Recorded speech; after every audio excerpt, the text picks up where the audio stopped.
আসসালামু আলাইকুম ওয়া রাহমাতুল্লাহি ওয়া বারাকাতুহু। আপনাদের জায়েজ গার্ডেনের একটি নতুন ভিডিওতে স্বাগতম। আজকের ভিডিওতে আমরা এই স্ট্রবেরি গাছে সার প্রয়োগ সম্পর্কে আলোচনা করব। এই স্ট্রবেরি গাছগুলো আমি কিছুদিন আগে প্রায় 15 থেকে 20 দিন আগে রোপণ করেছিলাম এক লোকের কাছ থেকে চারাগুলো সংগ্রহ করে। তো তখন কুরিয়ারে তো এসেছিল এই গাছগুলা। তখন সে লোক যে কুরিয়ার করেছিল তারও প্যাকিং তেমন ভালো ছিল না, প্লাস কুরিয়ারে আনার জন্য গাছগুলো খুবই মর্মান্তিক পরিস্থিতি ছিল। তখন খুব দ্রুত আমি চারাগুলো লাগিয়ে দিই, তখন ভিডিও করতে পারিনি, আপনাদের দেখাতেও পারিনি। তারপর আমি আরেক লোক থেকে কিছু স্ট্রবেরি গাছ সংগ্রহ করি এবং এই চারাগুলো আমি ভার্টিক্যাল টবে লাগাই। সে সম্পর্কে আমাদের চ্যানেলে ভিডিও দেওয়া আছে, আপনারা চাইলে দেখতে পারেন, আমি ডেসক্রিপশনে দিয়ে দেব। তো এই সামনে যে গাছগুলো দেখতে পাচ্ছেন সেই গাছগুলো হলো আমি যে প্রথম স্ট্রবেরি গাছ রোপণ করেছিলাম সেই গাছগুলো। তো মাশাআল্লাহ গাছগুলো অনেকটাই রিকভার করেছে বা মাশাআল্লাহ এখন গ্রোথও ভালো আছে। এখন এই গাছের গ্রোথটা ধারাবাহিকতা বজায় রাখার জন্য এবং গাছটা যেন আরও সুন্দরভাবে গ্রোথ হতে পারে এবং ভালো ফলাফল আমরা পেতে পারি, সেজন্য কিন্তু আমাদের এখন নাইট্রোজেন সমৃদ্ধ সার প্রয়োগ করতে হবে। তাহলে কিন্তু পরবর্তীতে আমরা ভালো ফলাফল পাবো এই গাছ থেকে এবং গাছের গ্রোথটাও সুন্দর থাকবে।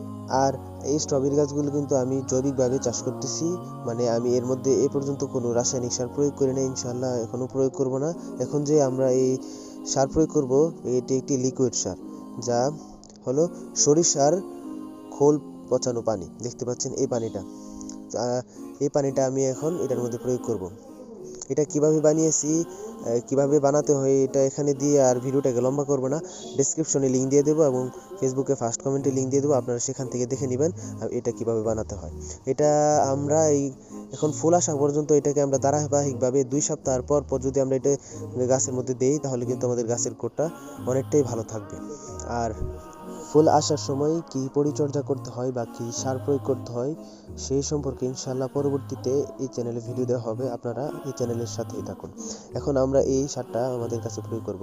আপনাদের অবশ্যই বলে নেই পাতা বা গোড়ার মধ্যে না দেওয়ারই চেষ্টা করবেন, কারণ এই স্ট্রবেরি গাছ এত একটি সেন্সিটিভ গাছ যে এটার পাতা যদি মাটিতে শুধু পড়ে থাকে তাহলে কিন্তু এই পাতা পচে যায়। তাহলে কি ভাবুন, এই পচা পানি যদি আমরা এই গাছের গোড়া বা পাতার মধ্যে দিই তাহলে পাতার হালটা কি হবে। আর আপনাদের বলে নেই যে স্ট্রবেরি গাছে কিন্তু 1 সপ্তাহ পর পর ফাঙ্গিসাইড স্প্রে করতে হবে, নাহলে কিন্তু এটার মধ্যে ফাঙ্গাস বা ছত্রাকের আক্রমণে গাছগুলো মরে যেতে পারে। এটা কিন্তু বড় একটা সমস্যাই এই গাছের জন্য, স্ট্রবেরি গাছের জন্য বড় সমস্যা এই যে ছত্রাক আক্রমণে গাছগুলো পরবর্তী শুকিয়ে কালো হয়ে মরে যায়। এর জন্য অবশ্যই এই ফাঙ্গিসাইড স্প্রে করে দিতে হবে। আজ এই পর্যন্তই, ইনশাআল্লাহ এর আপডেট আপনাদের দেখানোর চেষ্টা করব। এরকম নতুন নতুন গাছ বিষয়ক ভিডিও দেখার জন্য এবং এর আপডেট দেখার জন্য অবশ্যই আমাদের ইউটিউব চ্যানেলটি সাবস্ক্রাইব করে রাখুন এবং আমাদের ফেসবুক পেজটি ফলো দিয়ে রাখুন। আসসালামু আলাইকুম ওয়া রাহমাতুল্লাহি তাআলা ওয়া বারাকাতুহু।